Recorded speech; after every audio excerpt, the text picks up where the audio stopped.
Baik, terima kasih kepada Mas Menteri Nadiem Makarim yang sudah memberikan paparan yang luar biasa ya, walaupun singkat Yes, tapi sangat jelas. betul sekali Yang Kak. aku tangkap tuh dari Mas Menteri itu dia bilang begini, Pancasila itu bukan hanya sebagai tulisannya, tapi harus kita hidupi justru dalam kehidupan kita sehari-hari. Nilai Pancasila itu harus ada. Terima kasih. Betul, maksudnya jangan sampai Pancasila itu cuma jadi pajangan aja di tembok-tembok sekolah Iya, ya. tapi nggak ada Nggak ada implementasinya prakteknya. sama Iya. sekali, nggak ada prakteknya sama Terima sekali. kasih.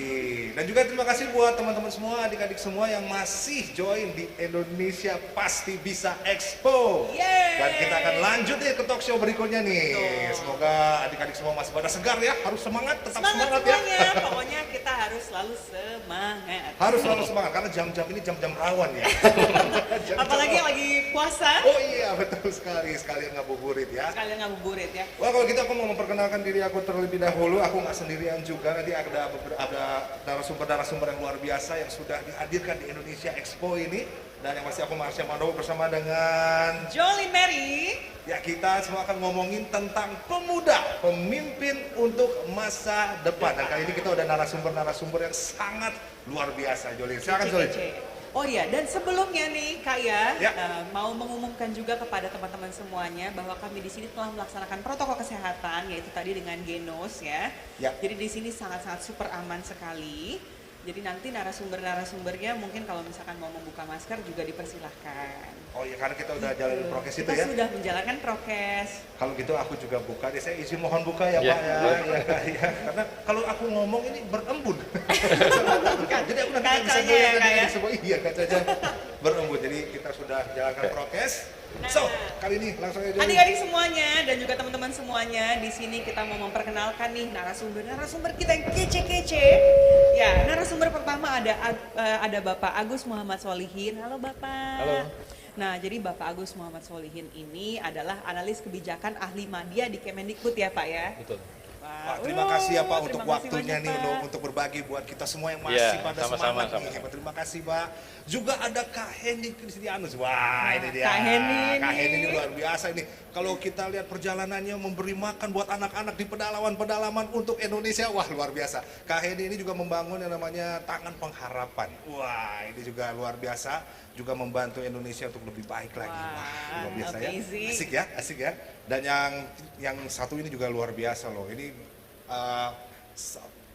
tokoh ini nih ya, tokoh aku sebutnya tokoh masyarakat. Tokoh masyarakat. Karena dia benar-benar sungguh-sungguh peduli akan pendidikan di Indonesia dan dia juga sebagai founder dari SIP, dia sebuah sekolah yang luar biasa itu Wah. Kak Ari M. Wibowo. Salam Selamat kenal, datang Kak Ari. Kak. Wah, Terima luar kasih. biasa. Thank you untuk semua waktunya. Terima kasih banyak waktunya sudah menyempatkan untuk di sini berbagi info buat kita semua, untuk adik-adik juga ya Kak ya. Iya, untuk adik-adik juga dan kita akan ngomongin tentang pemuda masa depan, untuk masa depan, terutama untuk Indonesia saat ini ya. Itu sebabnya kita perlu ngomongin tentang Pancasila ini karena ini sangat penting supaya kita bisa lakukan di dalam kehidupan kita sehari-hari. Nilai-nilai Pancasila itu. So, kita akan ngasih beberapa pertanyaan buat para narasumber kita ini dan semoga ini juga bisa adik-adik juga bisa catat, bisa dengerin baik-baik supaya nilai-nilai Pancasila itu tumbuh ya di dalam diri kita ya. Biar Ajar-ajar. tetap terus bergema dan Iya. Pancasila itu nggak cuma jadi pajangan aja. Jadi betul. harus benar-benar tuh di apa ya, embody gitu. Ya, ya, Si betul. nilai-nilai Pancasila ini. Nah kalau gitu langsung aja kali ya, tanpa Langsung lama-lama kita. ya. Aku mau langsung bertanya Nanti artinya keburu dingin Oh. Kak. banyak nyamuk lagi. Karena memang di gunung aja. Kita akan tanya sama Pak Agus yang berselaku Kemendikbud ya, perwakilan dari Kemendikbud. Pak, Kak, saya mau nanya kan tadi Mas Nadiem juga bilang bahwa Kemendikbud mencanangkan gerakan pemuda. Gerakan pemuda di mana melalui berbagai program. Tadi ada yang dari SMP, dari yang ada SMA, juga ada juga yang sampai perkuliahan seperti itu.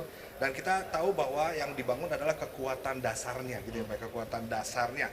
Dan kekuatan yang dimaksud adalah kekuatan Pancasila pastinya. Nah, perbandingannya seperti apa sih Pak? Gimana kita menyuarakan nilai-nilai Pancasila baik dari generasi yang ada di kota-kota besar dan juga generasi yang ada di di pedalaman, desa-desa pedalaman. Karena kan sangat berbeda itu ya Pak ya. Kalau kota yang besar internetnya cepat, kalau yang di Iya. dalam itu. Nah, bagaimana Kemendikbud ini juga ambil adil untuk membandingkan antara kota besar dan kota pedalaman ini Pak?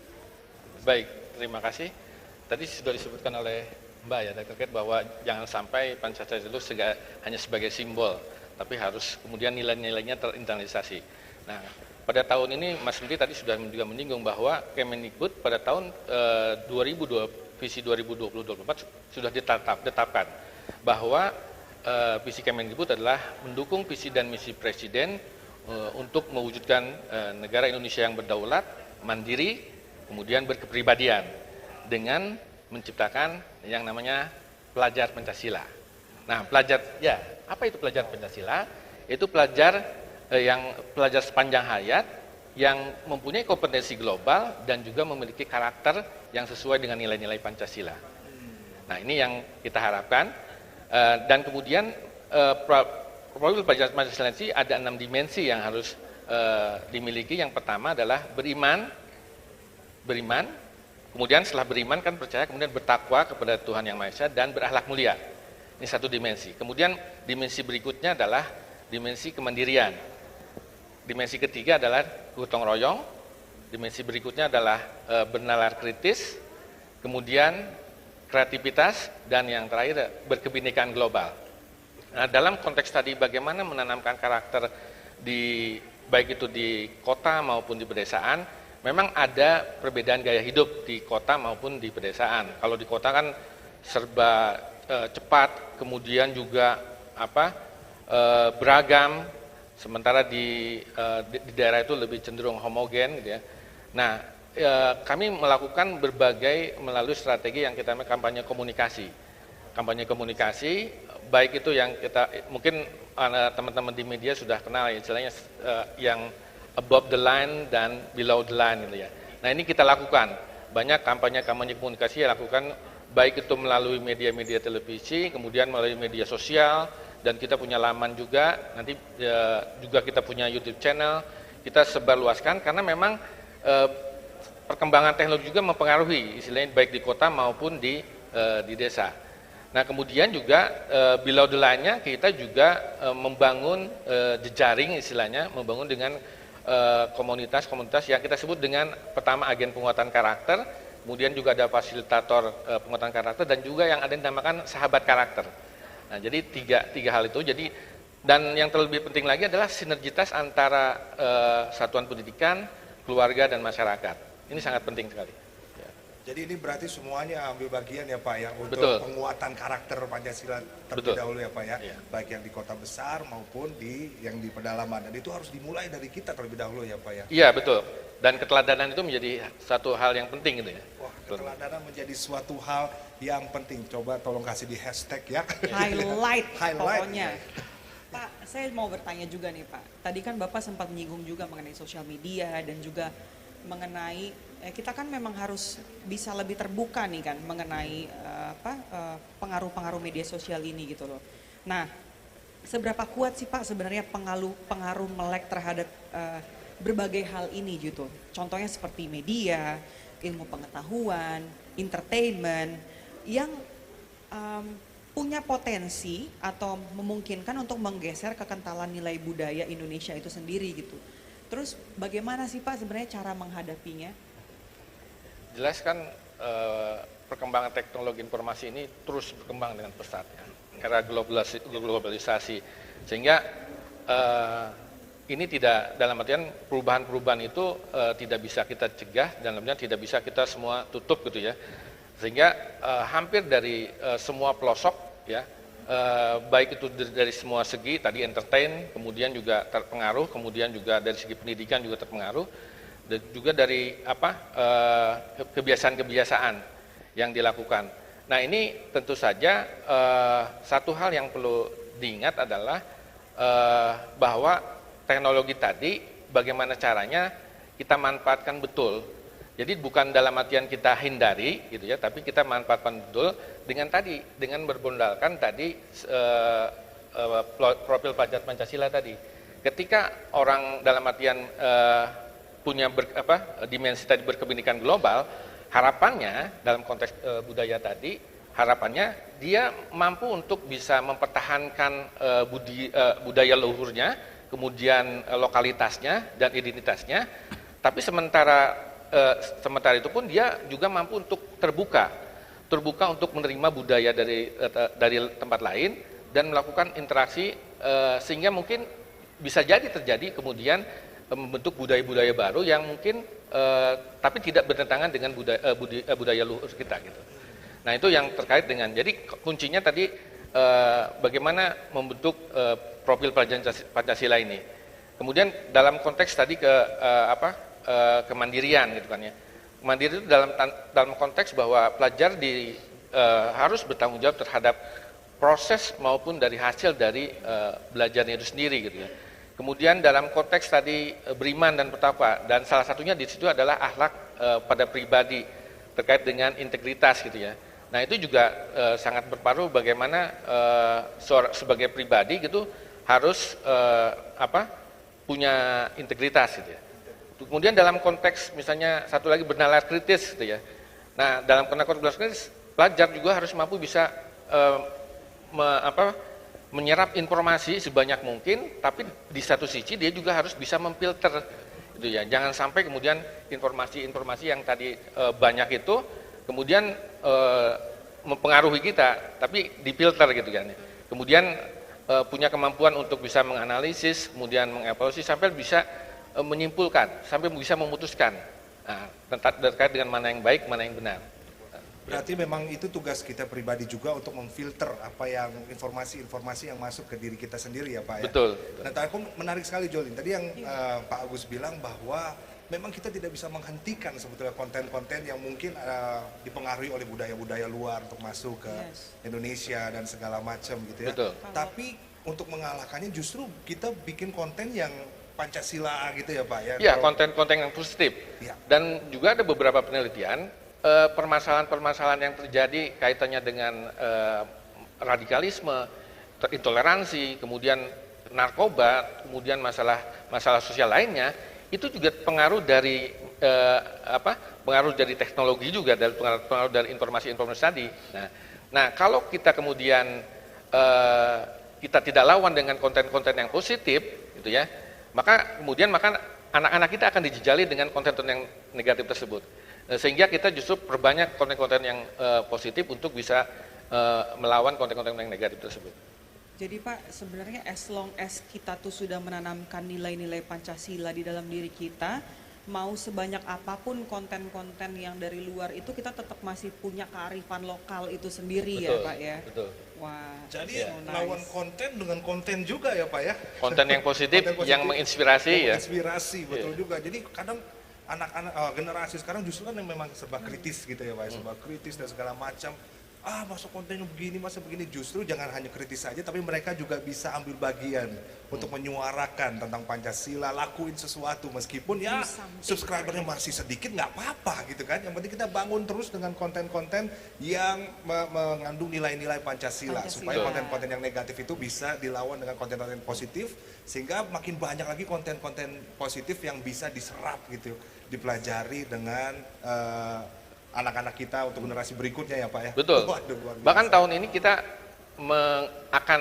baru sedang menyusun terkait dengan akan mengadakan namanya Liga Kampanye Penguatan Karakter. Jadi kita Liga Kampanye Penguatan Karakter. Gimana tuh Pak? Wah seru gitu. Wow. Jadi kita ingin mengajak tadi para agen penguatan karakter, para fasilitator, kemudian para sahabat karakter dan masyarakat luas khususnya, untuk nanti untuk turut ambil bagian untuk membuat tadi istilahnya mengkampanyekan konten-konten yang positif, menyuarakan nilai-nilai Pancasila, kemudian membangun karakter bersama-sama gitu. Membangun. Wow. Ya, nah itu nanti ya. Ya, menarik ya. Menarik.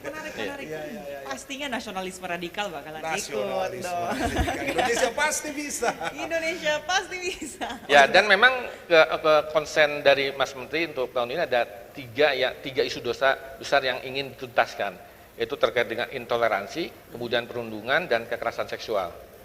Intoleransi, perundungan, dan kekerasan seksual. Iya sih, sekarang banyak sekali ya perundungan, bahkan 24 jam a day di sosial media. Kalau dulu kita dirundung di sekolah, pas pulang selesai. Kalau ini sekarang gara-gara adanya sosial media, semakin banyak orang yang dengan bebasnya Ya. dengan jempol-jempol jari jemarinya, ya Betul. banyak sekali jadinya konten-konten negatif di sosial media kita ya. Iya, makanya banyak sekali sekarang mereka yang bilang, aduh aku mental breakdance gitu ya, mental breakdown maksudnya, gara-gara bulian itu. Wah, itu berarti kita juga harus bijaksana dalam menggunakan sosial media ya. Wah, terima kasih banyak nih Pak. Nanti Terima kita akan kasih, kembali Pak. lagi ya Pak ya. Cuman aku penasaran dengan pembangunan karakter. Nah, kebetulan ada Mas Ari di sini. Ada Mas Ari yang memang udah, waduh, udah pokoknya di bagian karakter kepemimpinan itu sangat luar biasa. Nah, aku mau nanya nih Mas Ari, jiwa kepemimpinan itu kan kita bisa bentuk melalui ilmu, kita juga bisa bentuk dari pelatihan-pelatihan, dan juga bagaimana kita mengetahui SWOT gitu ya. SWOT itu kayak SWOT itu strength, weakness, opportunities. T-nya itu aku lupa apa ya? Apa? Oh, threatness. Jadi kita harus melihat, mengidentifikasi kalau dibilang ya, kelemahan kita apa, kekuatan kita apa dari SWOT itu. Nah, apakah itu juga kita bisa ibaratnya bagaimana seseorang bisa dinilai kepemimpinannya, karakter kepemimpinannya tersebut gitu Mas Ari? Dari mana dia bisa menilai itu? Wah, ini pertanyaan yang baik sekali ya. Tapi pertama harus dipahami dan diyakini dulu bahwa pemimpin itu nggak ditunggu. Nggak ditunggu. Pemimpin itu nggak bisa ditunggu. Pemimpin itu harus dengan sengaja dan konsisten dibangun dan dilahirkan. Karena pada dasarnya saya percaya bahwa setiap anak yang dilahirkan ke dunia ini sudah ada punya potensi atau strength kepemimpinan. Nah, persoalannya adalah di dalam proses dia kemudian menjadi dewasa, ada nggak yang membantu dia untuk mengembangkan jiwa kepemimpinan itu? Itu persoalannya. Saya tadi senang dengan apa yang dijelaskan Pak Agus. Itu sesuatu yang menurut saya memang harus dikembangkan dan dilakukan secara konsisten dan sengaja untuk membangun jiwa kepemimpinan tadi. Cuma saya melihat ada setidaknya 2 isu di dalam setiap perencanaan yang kita lakukan, baik itu tentang pendidikan karakter, baik tentang bagaimana membangun jiwa pemimpin dan sebagainya. Isunya selalu adalah yang pertama relevansi. Relevansi itu kan berarti tentang bagaimana prinsip atau pelajaran atau tentang nilai-nilai Pancasila itu kan nggak pernah berubah. Dari dulu sama, dari sejak namanya PMP sampai sekarang jadi PPKN, dan itu sebenarnya sama. Tetapi isunya adalah relevansinya.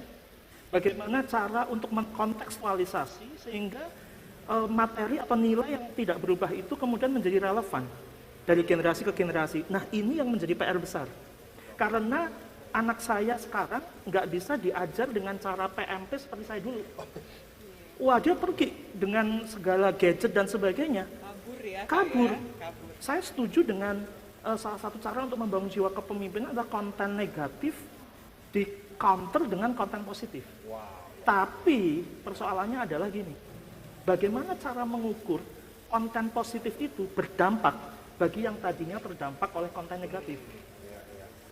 Itu mesti dipikirkan relevansinya bagaimana, itu yang pertama, isu yang pertama. Isu yang kedua adalah kesinambungan. Saya kasih contoh yang paling gampang. Ini sesuatu yang membuat saya gelisah sebetulnya. Saya nggak tahu bagaimana dengan teman-teman yang lain, tapi saya rasa ini sesuatu yang membuat saya gelisah. Kenapa? Setiap kali pemilu, setiap 5 tahun, kok kita berantem? Jadi berantemnya itu kayak udah pasti gitu. Setiap 5 tahun. Terus 5 tahun sekali ya Kak ya. Itu jangankan ngomong jiwa kepemimpinan ya. Kita ngomong tentang itu sesuatu yang pasti. Pemilu itu setiap 5 tahun, selama undang-undangnya nggak berubah, setiap 5 tahun akan ada pemilu. Lah kok setiap 5 tahun berantem? Itu sesuatu yang tidak masuk akal. Berarti nilai-nilai Pancasila selama ini, tadi tentang toleransi misalnya, jadi selama ini nggak masuk dong. Nggak nyampe dong. Tapi dilakukan atau tidak? Dilakukan. Tapi bagaimana mengukurnya sehingga menjadi sebuah SWOT tadi, sehingga membuat mereka yang belajar tentang nilai-nilai Pancasila itu bukan sekedar, tadi saya lihat ada satu pertanyaan yang menarik atau ada satu komen, nggak sekedar dihafalkan saja atau tidak sekedar dicekokin, tetapi atau tidak bahkan sekedar cuma menjadi sebuah diskusi atau wacana, tapi bagaimana membuat seorang anak itu bisa menikmati proses perjalanannya menjadi dewasa, sehingga jiwa kepemimpinannya pun menjadi jiwa kepemimpinan yang dewasa. Itu persoalannya, relevansinya ini mesti dipikirkan. Lalu yang kedua adalah kesinambungannya. Nah, bicara soal kesinambungan, saya bukannya pesimis, tetapi seharusnya ini sesuatu yang kemudian dipikirkan bersama-sama. Karena kalau setiap 5 tahun ganti, bagaimana bisa berkesinambungan? Setiap 5 tahun ganti metodenya, setiap 5 tahun ganti programnya, setiap 5 tahun ganti kalau metode iya bisa berganti-ganti, tapi setiap 5 tahun ganti bagaimana penyusunan materinya, ya bagaimana bisa berkesinambungan? Nah, ini sesuatu yang dari atas memang harus turun sampai ke bawah dan diselesaikan. Nah, bisa nggak kita berjanji gitu ya, dan kalau perlu dibuatkan undang-undangnya, saya nggak tahu itu memungkinkan atau tidak. Setiap 5 tahun pemimpinnya ganti, satu yang tidak boleh ganti. Kesinambungan dari penguatan karakter melalui nilai-nilai Pancasila tadi untuk membangun jiwa kepemimpinan, menjadi membangun manusia Indonesia yang seutuhnya sehingga menjadi pemimpin-pemimpin yang dewasa. Karena isunya sekarang, anak-anak sekarang itu gini loh, contoh itu menjadi sangat penting buat mereka. Nggak usah diajarin dengan segala materi yang terlalu sophisticated gitu ya, apalagi terlalu diawang-awang. Dicontohin aja. Nah, kalau mereka tidak bisa melihat contoh kepemimpinan yang benar, yang sesuai dengan nilai-nilai Pancasila tadi, pada saat mereka selama proses pertumbuhan mereka dewasa, semuanya tidak akan menjadi berkesinambungan. Nah, ini persoalannya, SWOT-nya itu menjadi sangat penting. Nah, SWOT itu menjadi tools-nya, menjadi metodenya. Jadi ngecek jiwa kepemimpinan saya ini secara strength-nya atau strength di dalam kepemimpinan saya ini apa gitu. Nah, dia nggak bisa jawab kalau memang dia nggak punya indikatornya, karena dia nggak punya contohnya. Jadi pemimpin yang hidup sesuai dengan strength-nya itu seperti apa? Karena yang dia lihat adalah pemimpin yang lebih mementingkan mungkin ya posisi daripada fungsinya. Bagaimana mereka bisa mengukur kekuatannya? Ya, toh? Nah, lalu opportunity misalnya. Lihat opportunity. Bisa nggak melihat bahwa kesempatan untuk memimpin dan berkontribusi bagi masyarakat, bagi bangsa ini adalah sebuah opportunity. Atau melihat, tapi opportunity yang seperti apa? Opportunity untuk mengintimidasi, untuk melakukan korupsi, atau opportunity untuk menginspirasi mereka? Nah, itu harus ada contohnya. Nggak bisa diajarin gitu loh. Karena prosesnya panjang. Lalu tadi bicara soal weakness-nya apa. Nah, bagaimana dia bisa tahu weakness-nya? Kalau selama ini yang dia lihat pemimpin cuma kelihatan weakness-nya aja misalnya seperti itu. Threatness-nya, kendalanya, apa yang menghambat dia. Bagaimana dia bisa berpikir kritis untuk kemudian melihat kendala-kendala yang bakalan menghambat dia itu apa? Kalau tujuannya keliru. Ya, kalau dia tujuannya adalah di dalam memimpin tadi adalah sebuah kesempatan untuk mengintimidasi, untuk memanipulasi, untuk melakukan korupsi, maka setiap kendala yang dia lihat adalah orang-orang yang bakalan menghalangi dia untuk melakukan itu. Itu yang ditendang dulu. Karena salah secara prinsip dasarnya atau nilai dasarnya.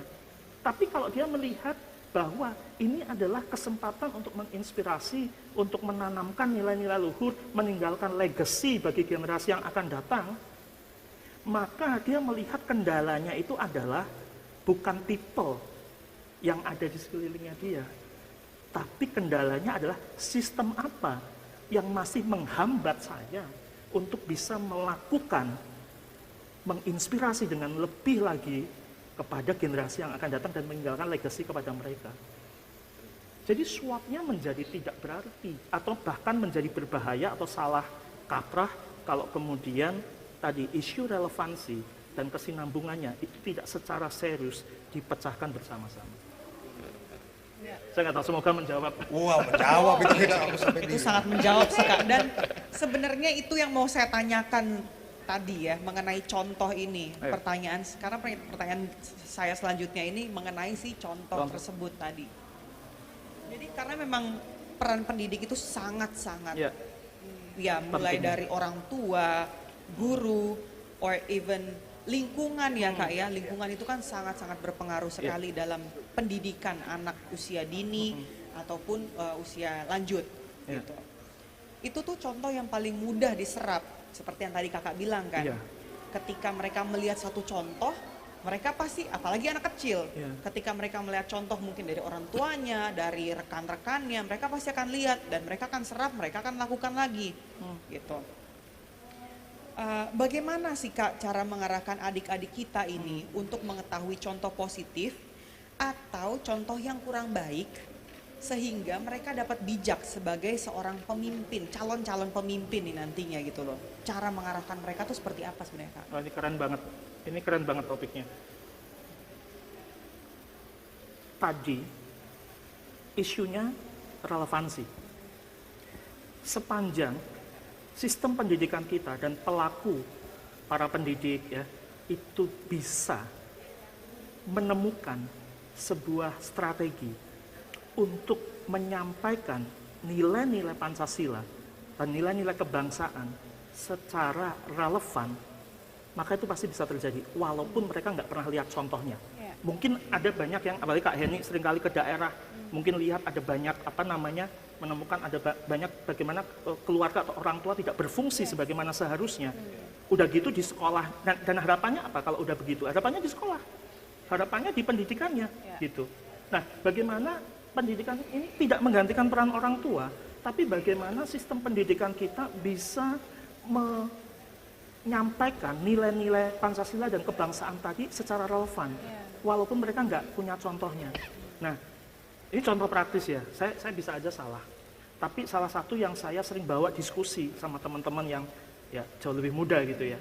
Saya biasanya tanya, kalian terakhir kali nyanyi lagu Indonesia Raya kapan? Oh, waktu upacara nyanyi. Oke. Waktu nyanyi itu perasaan kamu gimana? Ya biasa aja, soalnya kan kalau di sekolah negeri masih ya tiap Senin kan ya. Tiap Senin upacara ya. Ya biasa aja karena udah berkali-kali gitu. Nah, saya ajak mereka untuk lihat, coba lirik pertama dari lagu Indonesia Raya itu apa sih? Indonesia Raya, tanah airku.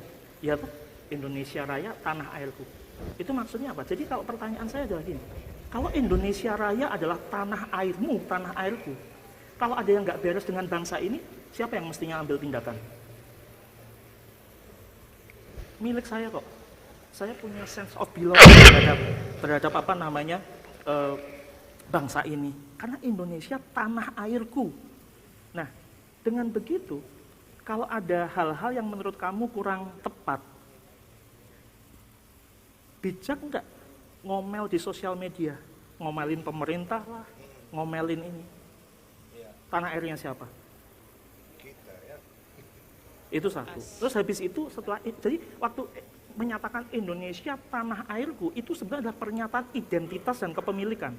Jadi kalau kita bisa bagi di dalam sebuah strategi modul gitu ya pendidikan dari mengupas tuntas Indonesia Raya gitu umpamanya. Kalau ini kan cuma interpretasi saya, mungkin ada yang lebih benar gitu. Tapi saya lihat bahwa Indonesia tanah air itu adalah pernyataan identitas dan kepemilikan. Iya toh. Orang yang memiliki tentu akan mencintai dan merawat apa yang dimilikinya, betul apa enggak?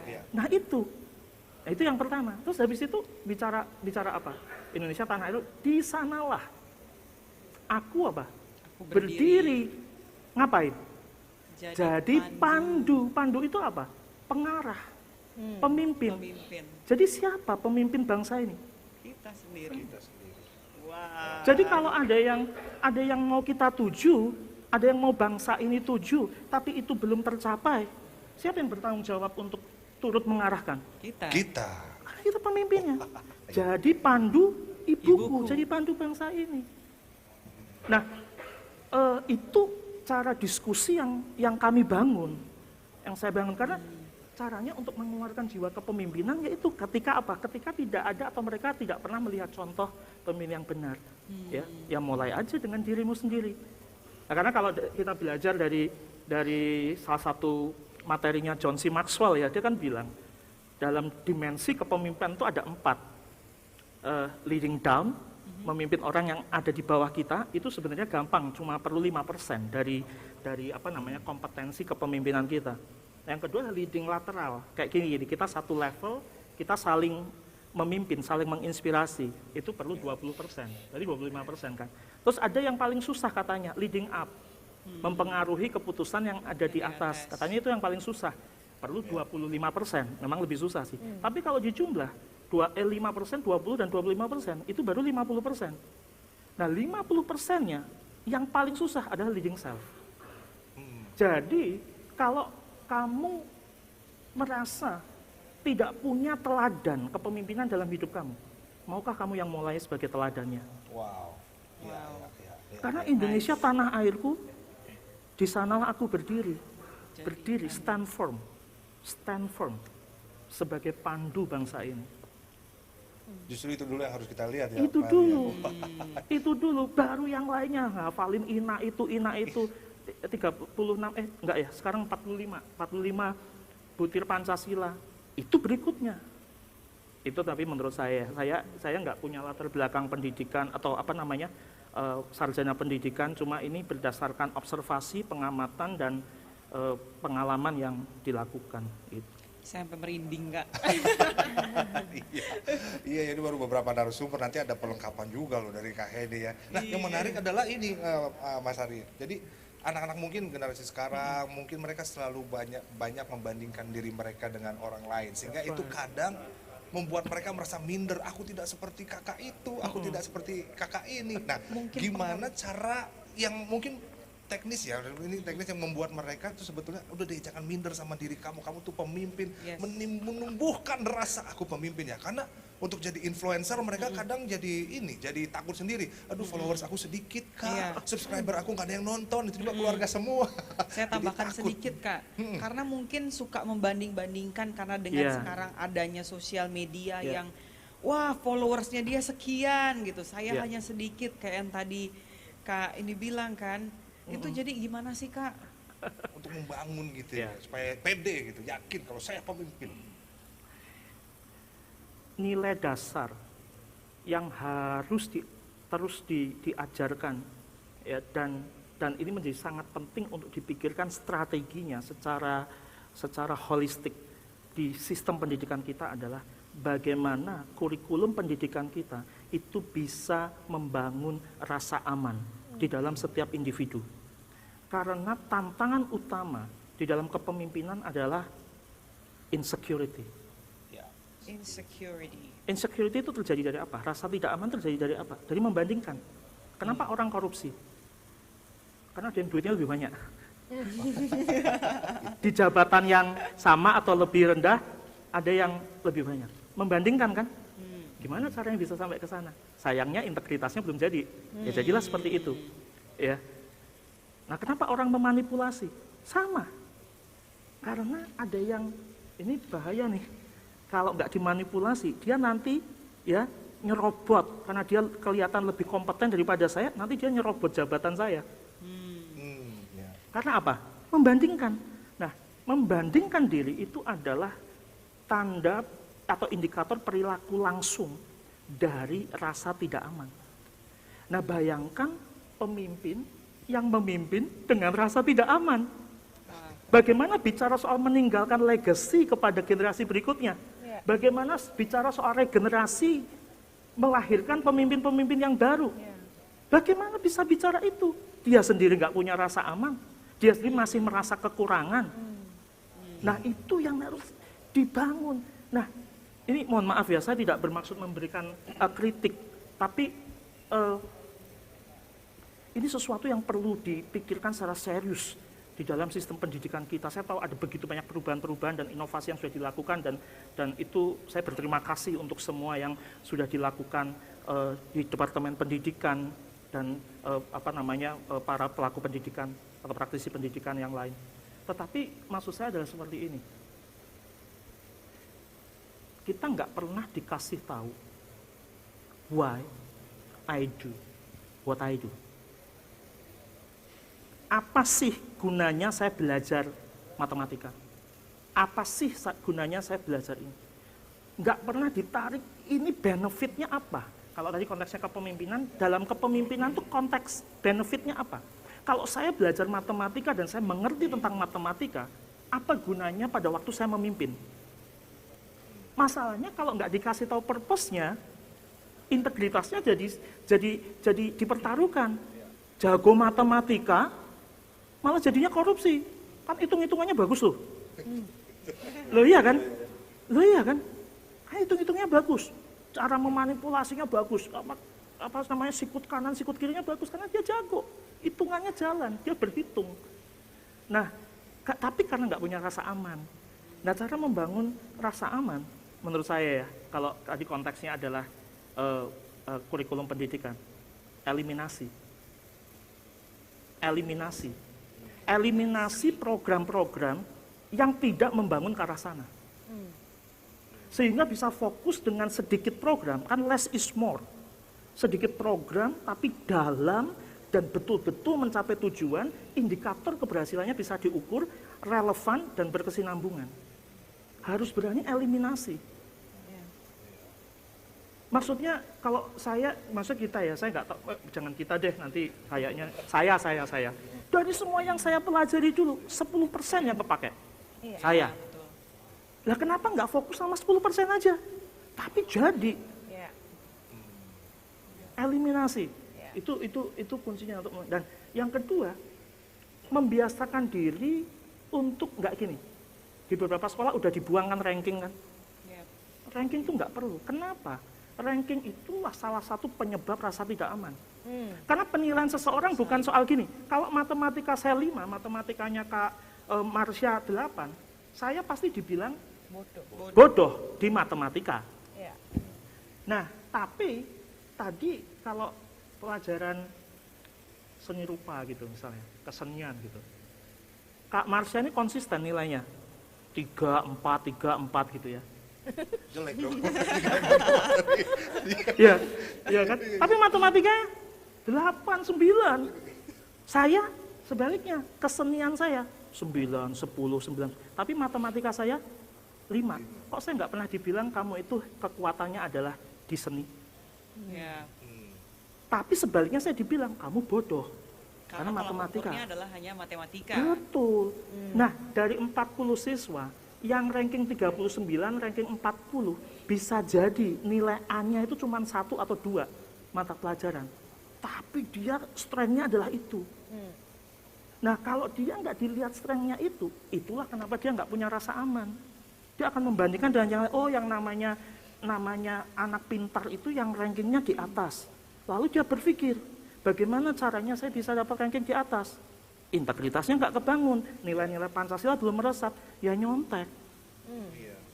Nyontek kalau ketahuan, ngeles. Kalau bisa nyuap. Nah, waktu kecil udah biasa kayak gitu. Nah, waktu besar gimana? Waktu dia jadi pemimpin, kan ngeri banget. Jadi eliminasi program yang tidak jelas indikator keberhasilannya dan tidak membawa ke arah membangun pemimpin tadi ya, jadi pandu ibuku itu yang bisa stand firm itu, dan kemudian fokuskan ke arah sana. Dan relevansikan setiap pelajaran itu dengan upaya membangun kepemimpinan tadi. Enggak cuma tugasnya PPKN. Jadi lebih ke personalisasi ya Kak ya. Jadi karena setiap murid-murid itu punya strength dan punya weakness yang berbeda di setiap. Betul, karena di dalam konteks potensi tidak ada yang punya weakness. Tadi kalau weakness itu hanya muncul pada saat saya membandingkan diri dengan orang lain yang punya kekuatan berbeda dengan saya. Iya. Dan celakanya kalau kemudian di sekolah pendekatannya seperti itu. Di rumah begitu pula, makanya milih jurusan aja pusing. Wah, ini menarik banget ya.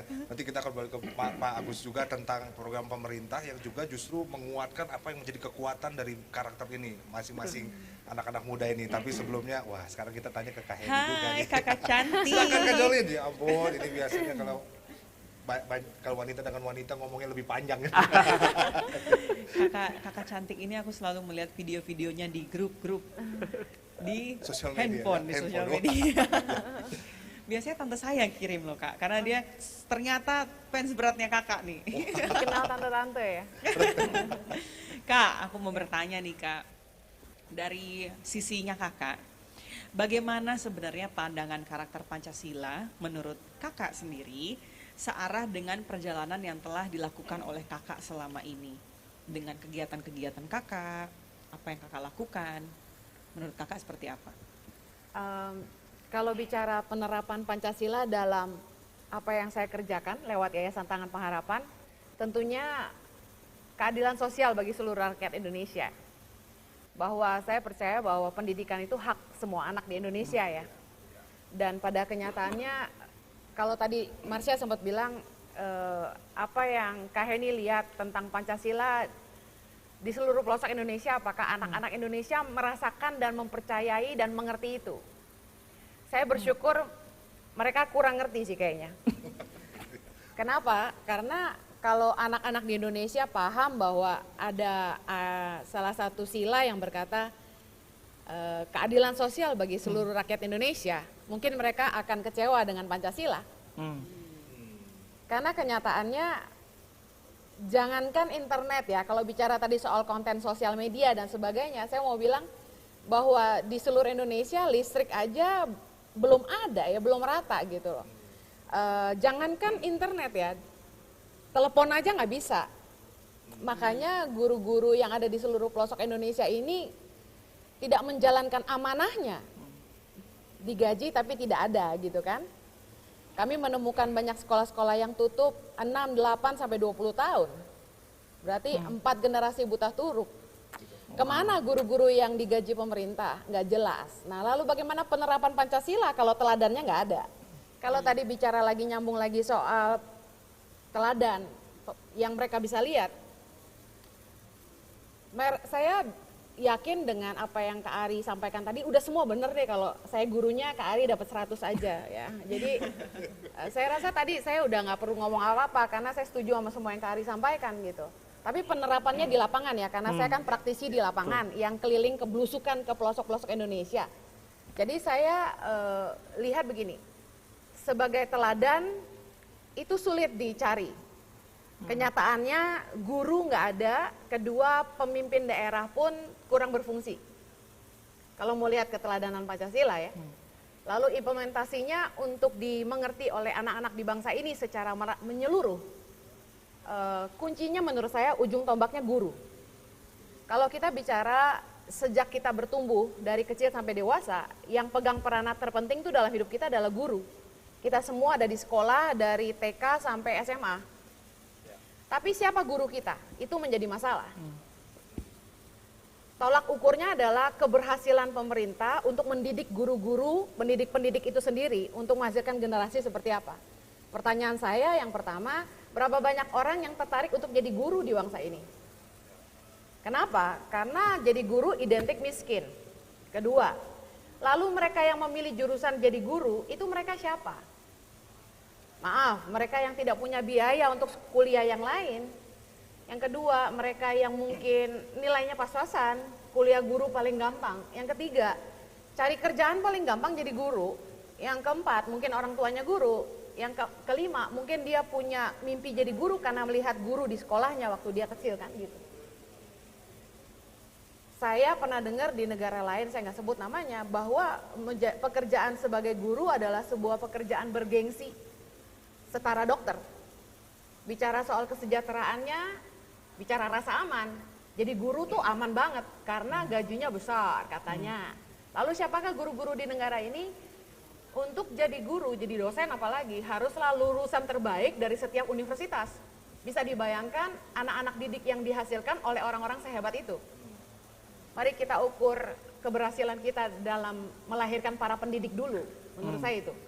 Penerapan Pancasila kepada seluruh rakyat Indonesia dimulai dari generasi, yaitu pemimpin masa depan yang kita bicarakan. Mulai dulu dari implementasi Pancasila kepada guru-gurunya sebagai pendidik dulu.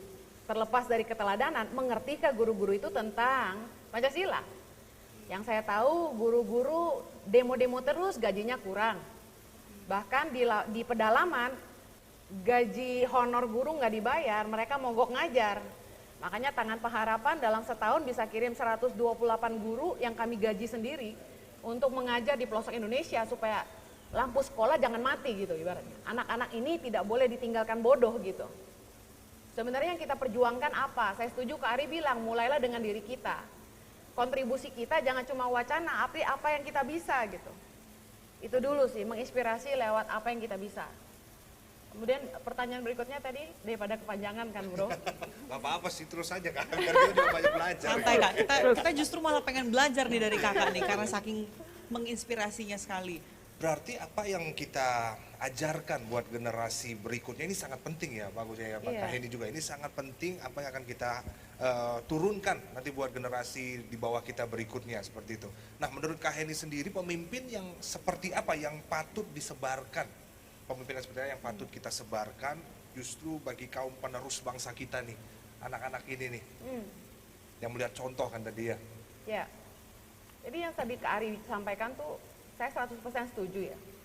Rasa secure dulu, bicara soal rasa aman, bahwa ketika dia pergi mengajar, anak istrinya bisa makan di rumah, itu penting gitu. Tapi juga kembali lagi kepada masing-masing pribadi, kepada apa sih yang jadi prioritas dalam hidup dia. Ada orang yang digaji segitu nggak ada cukupnya juga gitu kan. Jadi bisa berkata cukup juga buat diri dia dan mengerti bahwa panggilan sebagai pendidik adalah amanah, panggilan gitu loh. Dan pemimpin yang dilahirkan ini seperti apa? Sebenarnya seperti Pancasila yang pertama gitu, berketuhanan yang Maha Esa, bahwa dia harus benar-benar bertakwah kepada yang Maha Esa. Karena mengerikan kalau punya pemimpin yang tidak punya rasa hormat kepada yang Maha Kuasa, sehingga tindak tanduknya seperti tidak ada tanggung jawabnya.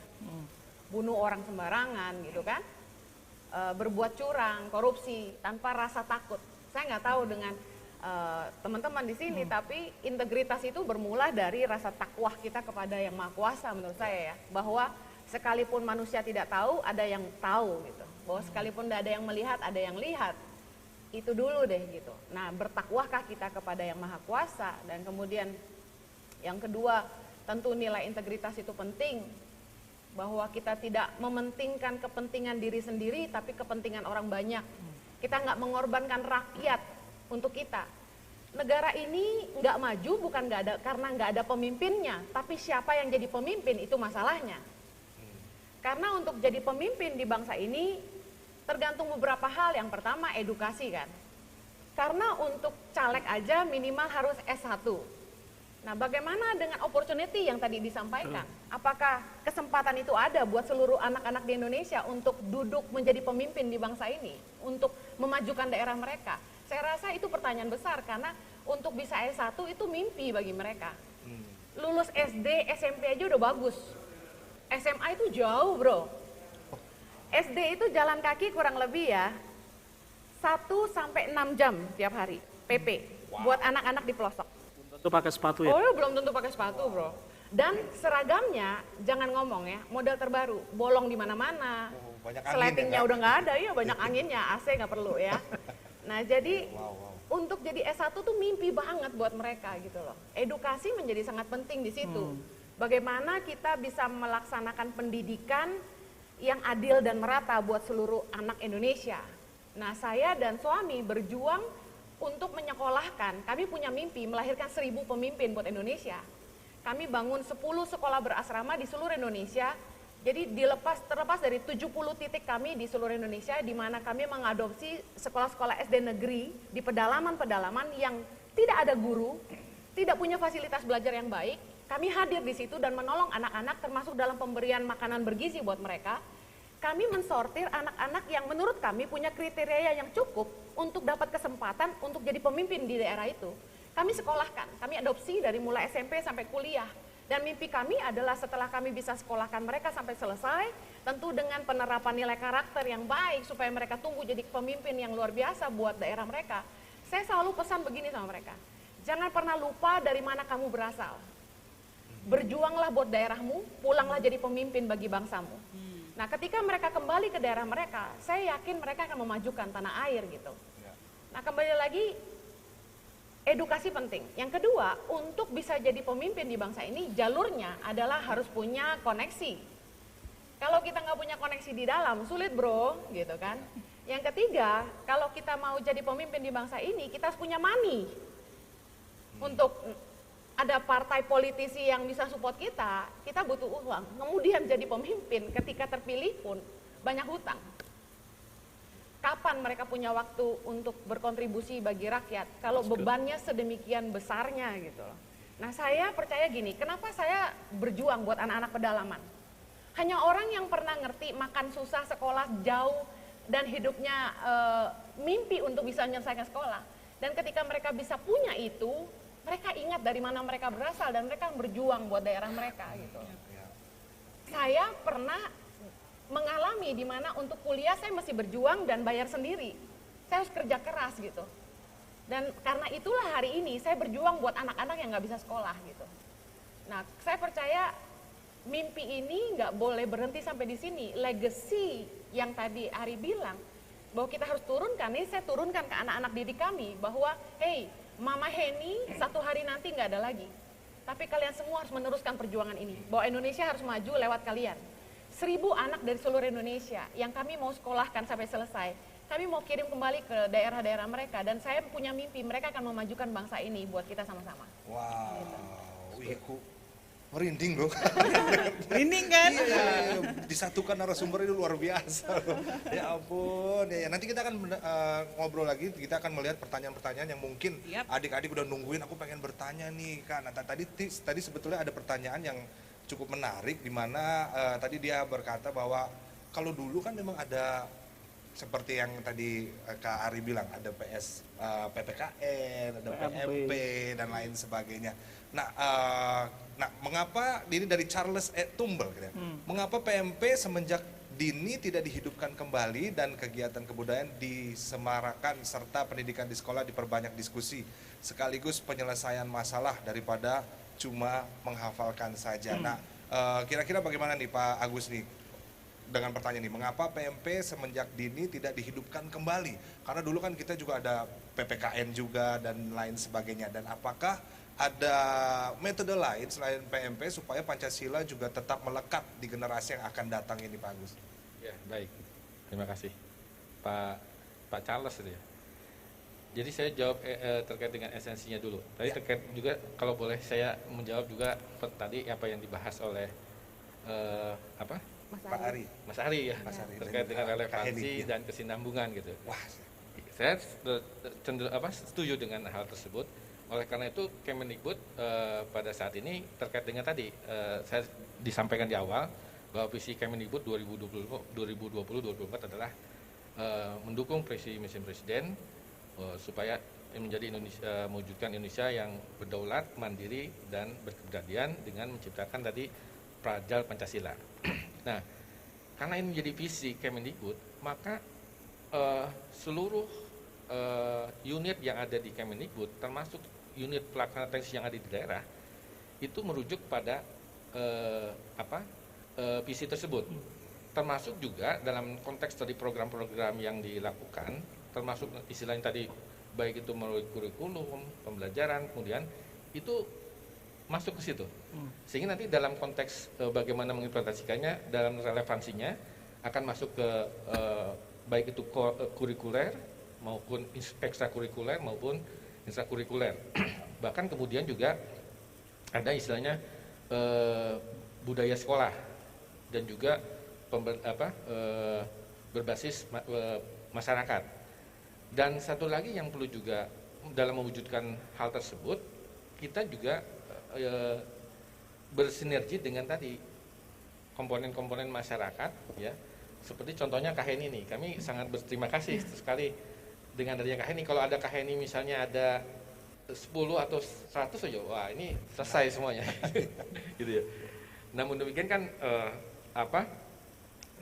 lagi-lagi kan tidak semudah itu kan istilahnya, perlu proses. Dan dalam konteks tadi saya juga setuju bahwa karakter ini bukan hafalan, tapi juga karakter ini lebih ke pembiasaan, konteks pembiasaan, sehingga tadi butuh keteladanan di situ, sehingga banyak hal yang kemudian mempengaruhi. Nah, dalam konteks intinya adalah kemudian ketika berbicara tersebut, maka konteks keluarga ini sangat penting di situ, karena ada konteks awal muasal sebelum usia dini itu di keluarga dulu, bagaimana peran orang tua memberikan mengajari, kemudian memberikan contoh, kemudian membiasakan gitu kan.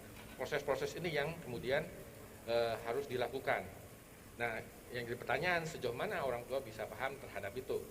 Kemudian terkait dengan kesinambungannya adalah bagaimana ketika proses penanaman nilai-nilai tersebut berlanjut kemudian di PAUD, kemudian di SD, SMP dan seterusnya, sehingga terinternalisasi betul kepada diri anak, gitu ya.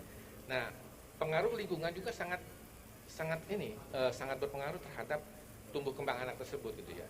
Nah, sehingga tadi sinergitas antara satuan pendidikan, keluarga dan masyarakat itu sangat penting, sehingga anak ini memang dijaga betul tumbuh kembangnya supaya tadi nilai-nilai yang diajarkan ini terus berlanjut sampai dengan terinternalisasi. Nah, ketika nilai-nilai terinternalisasi, saya yakin terhadap permasalahan-permasalahan yang terjadi itu dia tidak akan, istilahnya dia bisa menentukan mana yang baik, mana yang benar, gitu kan ya. Nah, banyak hal seperti itu ya. Ya, wow. Ya. Dan terkait dengan program-programnya sendiri tadi, yaitu tadi semua program merujuk kepada terwujudnya visi Kemendikbud tadi, yaitu profil pelajar Pancasila. Iya. Oke, bagus. Untuk mewujudkan visi kan pasti kita sempat dari awal-awal Mas Menteri menjabat ada banyak manuver-manuver kebijakan-kebijakan yang mungkin orang tua kita yang lama kok jadi begini pendidikan kok jadi begini, tapi itu untuk kebaikan sebetulnya, seperti kayak Merdeka Belajar, pernah dengar Merdeka Belajar, saya pernah dengar itu, dan juga tentang bagaimana kita bisa ada dikuatkan tentang kekuatan kita itu sendiri dari kejuruan dan lain sebagainya.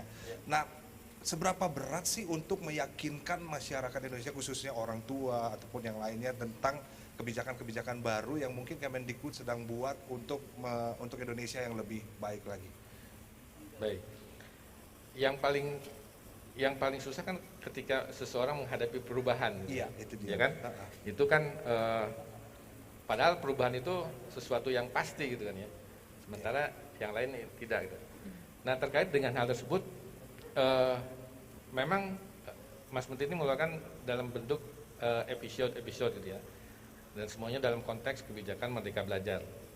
Dan semuanya harapannya bisa menjawab tadi keresahan-keresahan yang tadi disampaikan oleh Pak Ari maupun Kak Hani gitu ya. Semuanya inginnya menjawab terhadap tersebut. Misalnya tadi dalam konteks bagaimana guru-guru honor itu, misalnya bagaimana ada episode untuk bos itu langsung ke sekolah. Kalau dulu kan lewat dinas gitu kan. Nah, ini kebijakannya kemudian langsung ke sekolah. Nah, ketika sekolah pun penggunaannya juga lebih fleksibel gitu kan ya. Tidak seperti dulu lagi. Nah, itu. Nah sekarang tergantung dari tadi dari integritas dari kepala sekolahnya sendiri. Nah, itu kemudian kita lihat dari sistem pelaporannya. Ketika 3 bulan misalnya pelaporannya tidak bermasalah, itu kan dipantau terus segala macam itu. Oh, itu termasuk evaluasinya ya, Pak? Iya, jadi terus dipantau juga. Nah, kemudian tadi juga sudah disinggung terkait dengan pertukaran pelajar ya.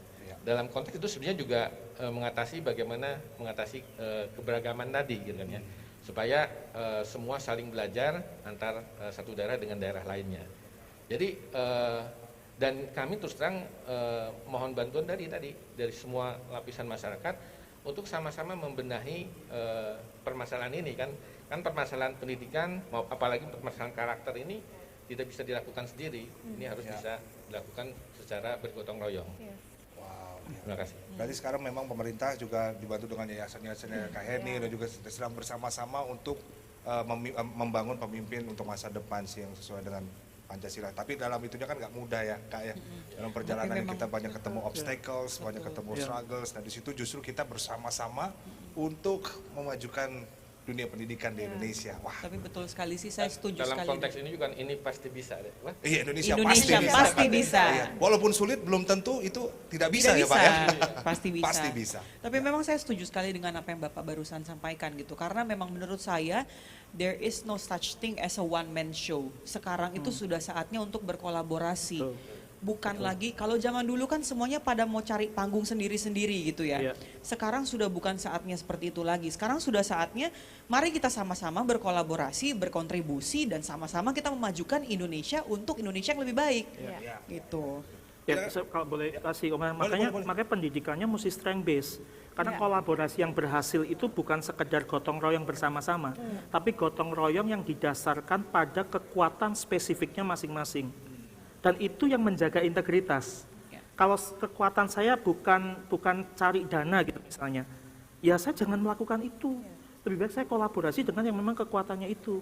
Kalau kekuatan saya di dalam tadi train the trainers gitu, pendidikan tadi kata Kak Heni ya, pendidikan untuk para pemimpinnya dulu. Ya udah main di situ aja. Yang lain-lain kolaborasi dengan yang lain. Ya, banyak kolaborasi niatnya bagus, tapi kemudian menjadi nggak bisa sustain, nggak bisa berkesinambungan karena itu tidak bermain sesuai dengan kekuatannya. Nah kalau tidak bermain sesuai dengan kekuatannya, yang gampang terjadi apa? Ya, balik lagi, membanding-bandingkan. Ya. Itu yang harus diberesin sih menurut saya ya. Jadi sangat penting sustainable itu ya. Sustainability. Berkesinambungan. Jangan sampai itu hanya sekedar event yang sekali selesai. Iya, makanya tadi saya senang banget, ada program ini yang sudah disiapkan. Nah sekarang bagaimana dari sisi strategik? Makanya saya nggak tahu kan, saya bukan nggak berpengalaman di dalam hal mengeluarkan kebijakan, undang-undang, enggak. Tapi ya, hal seperti itu tadi yang dijelaskan Pak Agus, gimana caranya menjamin nggak cuma 5 tahun, Pak, itu yang harus bisa terjadi. Karena kalau 5 tahun ganti lagi udah kelar. Udah kita percaya kok, kita percaya bahwa itu bagus. Ya toh, kita support, kita dukung sesuai dengan kekuatan kita masing-masing. Tapi pastikan itu jangka panjang. Itu yang persoalannya. Jadi memang harus mundur dikit sih ngomongnya ya. Nggak bisa. Iya, karena kalau nggak sustain ya percuma gitu. Nah itu yang harus kita gimana caranya kita bergotong royong, kita berkolaborasi untuk ngegolin itu kebijakannya. Itu kan sebenarnya persoalannya. Bukan soal pemimpinnya terus ganti undang-undang, pemimpinnya harus diperpanjang, enggak begitu maksudnya. Tapi memastikan steps dan programnya itu berjalan jangka panjang siapapun pemimpinnya, siapapun pemangku kebijakannya. Baru itu bisa terjadi. Selama itu nggak terjadi, ya sudah. Paling banter 10 tahun kan? Paling banter. Jadi memang harus sistemnya ini. Kecuali jadi undang-undang. Nah makanya undang-undang pendidikannya juga mesti dicek karena dasarnya dari situ. Sampai hari ini sebagai bangsa Indonesia berbeda golongan dan sebagainya, kita mau berantem dan sebagainya tapi nggak pecah karena apa? Ya karena undang-undangnya masih nggak berubah. Itu sih. Wow, luar biasa ya. Keren ya. Nah pasti banyak juga teman-teman yang penasaran nih, Jolin. Silakan Jolin, ada pertanyaan yang luar biasa tuh dari Pak Yusuf ya. Dari Pak Yusuf Adityo Swara Danu Andoko. Izin bertanya, bagaimana membangun jiwa kepemimpinan kepada generasi muda yang didasari oleh nilai-nilai Pancasila dan semangat api nasionalisme? Ini Ari. Kan. Ya, silakan para narasumber silakan. Kakak, Mau silakan. jawab boleh. Ini bukan teori ya, tapi kami lakukan di institut, di akademi, dan ini juga bukan bikin sendiri. Ini dari salah satu konsultan bisnis, konsultan organisasi yang cukup ternama.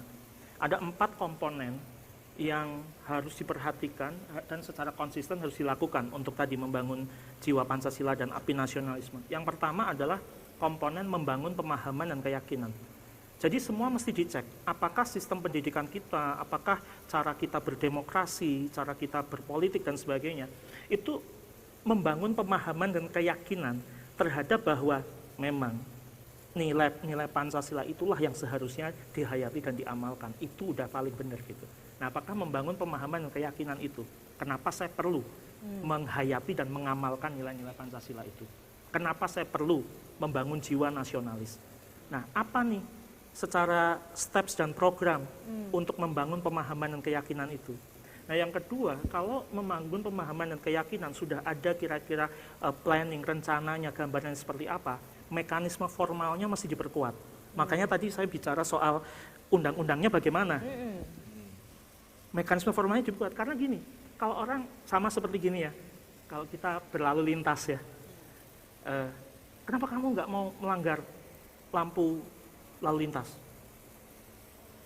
Karena saya percaya bahwa itu akan mempengaruhi keselamatan saya dan keselamatan orang lain. Jawabannya kan harusnya gitu kan. Iya. Tapi sebagian mungkin nggak jawab gitu, sebagian kenapa kamu nggak melanggar tuh, lampu udah merah, tapi kenapa kamu berhenti? Soalnya ada polisi. Iya toh? Tapi sebaliknya, kalau dia sudah yakin, wah ini adalah keselamatan, penting untuk keselamatan, dia lakukan itu berulang kali.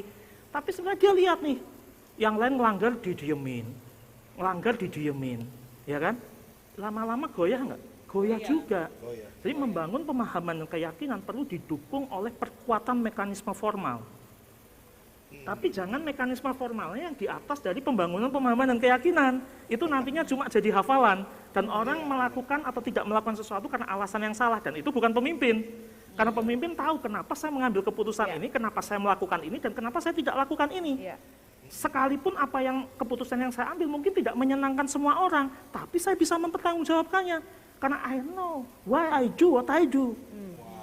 Itu. Nah, itu namanya paham dan yakin. Kenapa nggak cuma paham? Karena kalau paham itu jadi tahu. Kalau saya punya pemahaman, saya jadi punya pengetahuan. Tapi hanya keyakinan yang menghasilkan tindakan. Nah, pendidikan kita harus sampai membangun keyakinan, bukan cuma pemahaman saja. Nah, cuma perlu diperkuat dengan mekanisme formalnya. Jangan, apa itu namanya ya? Jangan nggak firm gitu loh. Ya, mekanisme mesti jangan berubah-berubah gitu. Itu yang kedua, mekanisme formal kan. Nah, setelah mekanisme formal, para pelaku pendidikannya itu harus dikembangkan strength atau kekuatannya tadi. Makanya pelatihan tadi seperti kata Kak Heni, pelatihan untuk para guru, pelatihan untuk para kepala sekolah, pelatihan untuk para bahkan pemangku kebijakan dalam hal pendidikan itu harus ada. Dan bukan hanya harus ada, tapi itu harus strategis dan berkesinambungan.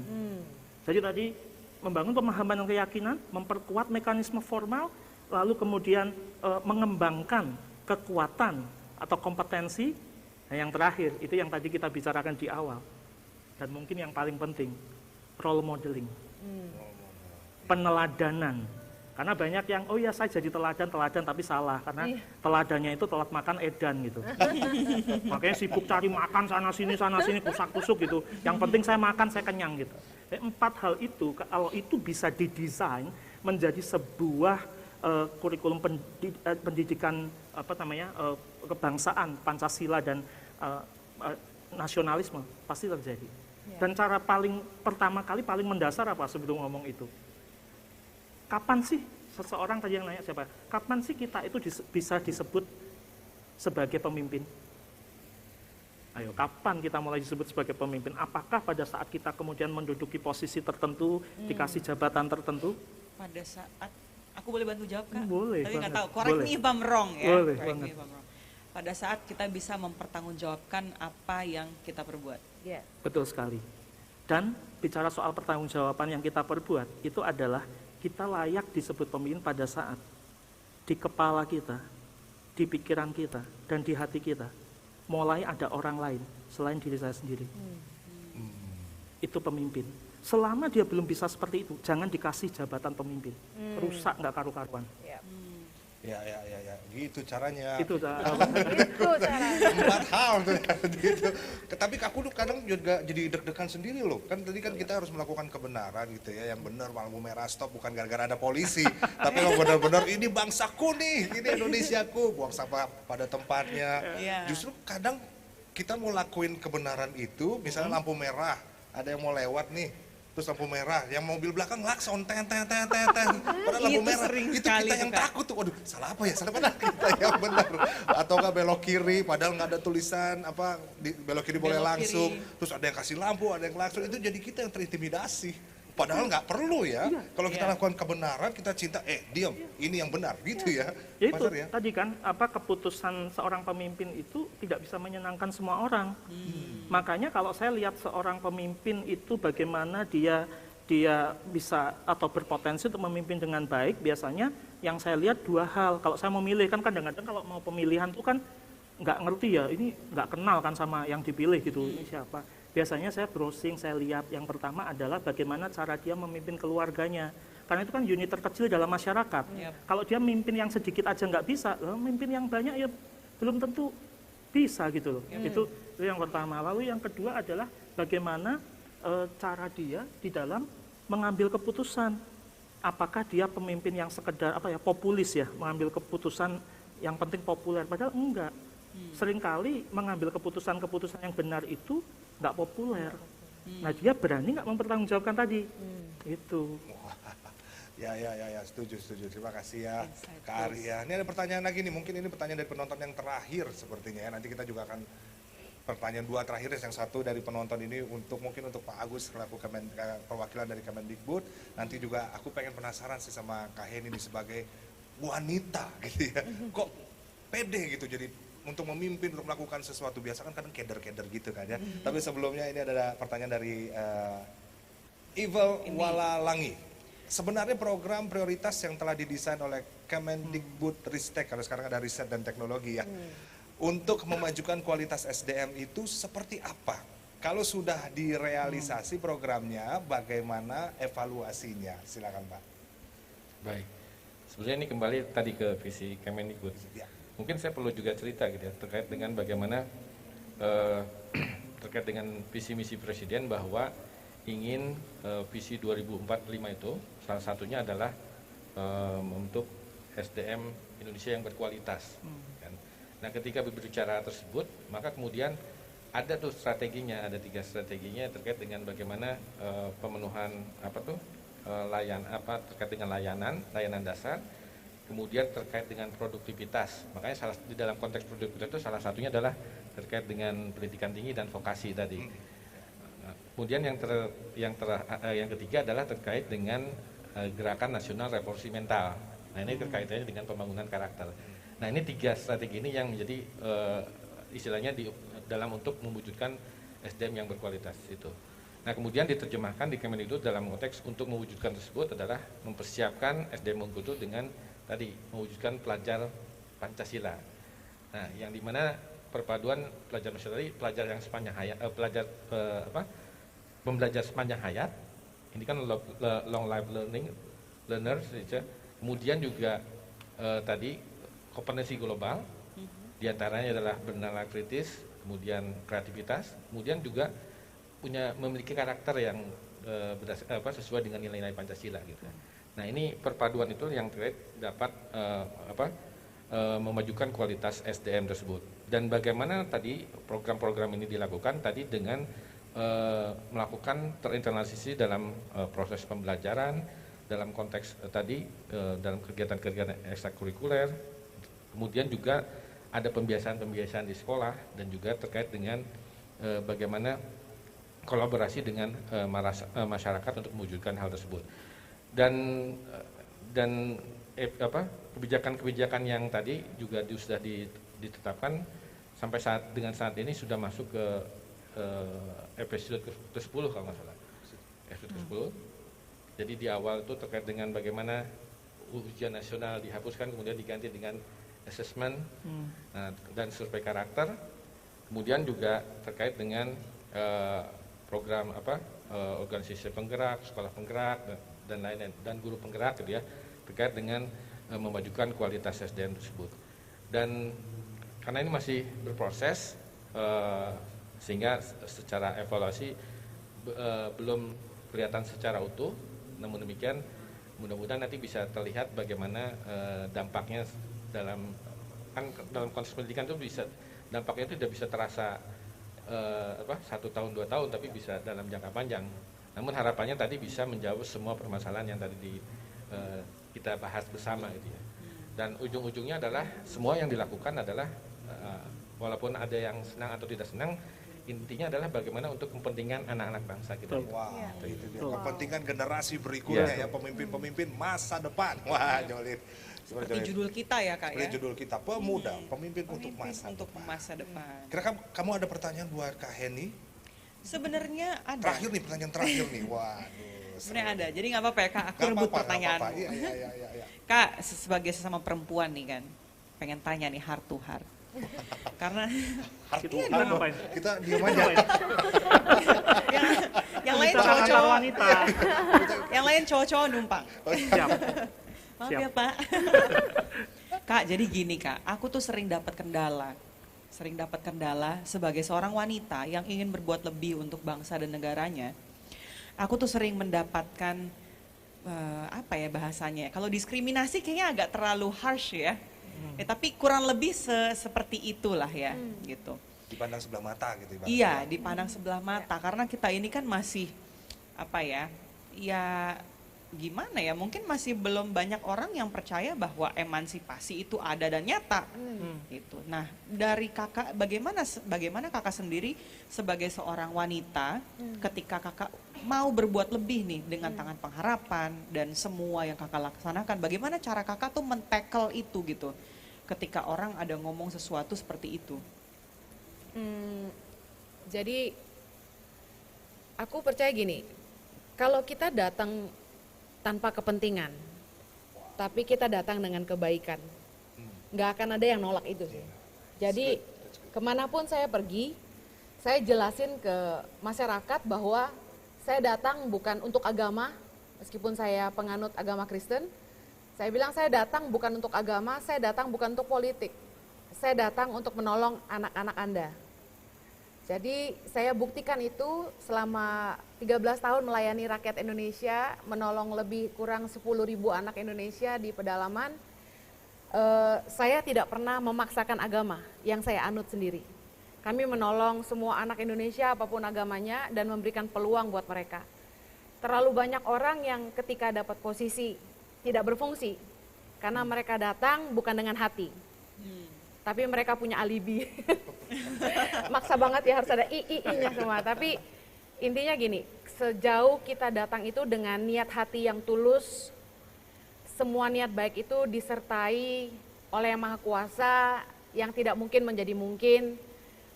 Asalkan kita datang dengan ketulusan dan juga konsisten untuk melihat apa yang kita bangun itu ada hasilnya, nggak cuma sekedar cari pujian, mengantar bantuan lalu pulang gitu. Karena ketika kami menolong sebuah daerah, kami ada di situ dari awal sampai akhir gitu.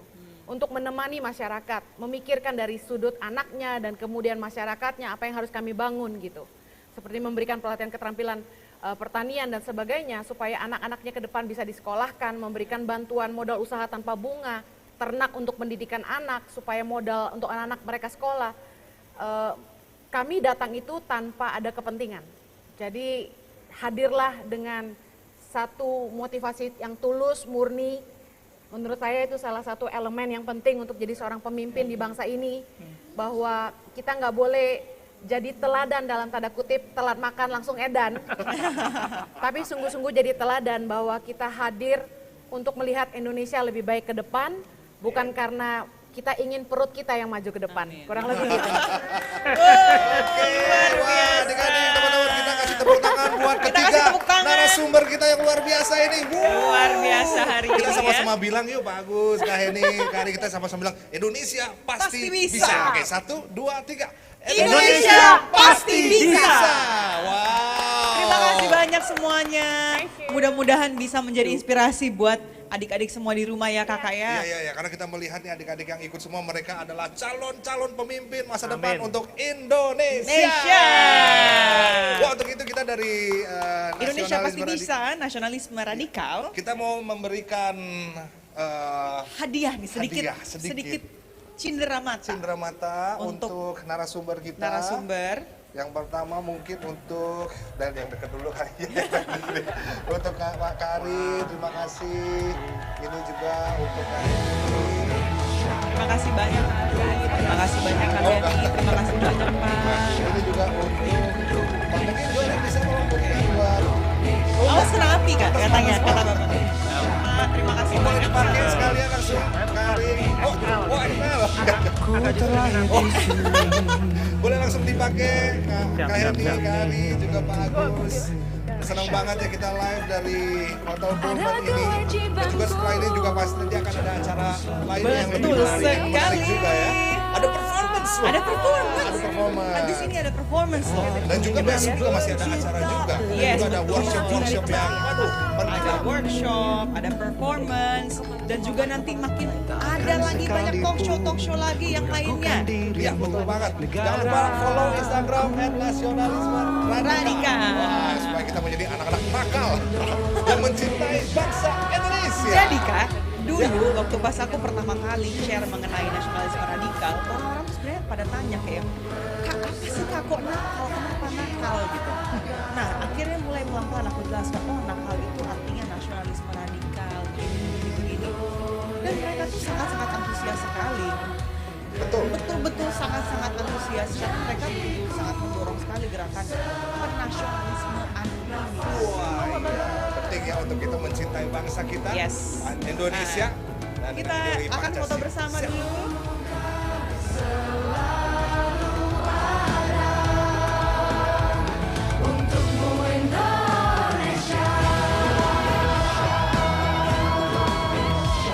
Oke, teman-teman, pokoknya jangan kemana-mana ya. Oh, ini kembali berarti Kita berdua ya. Mana mereka yang baca begini nanti ya. Oke. Kita foto.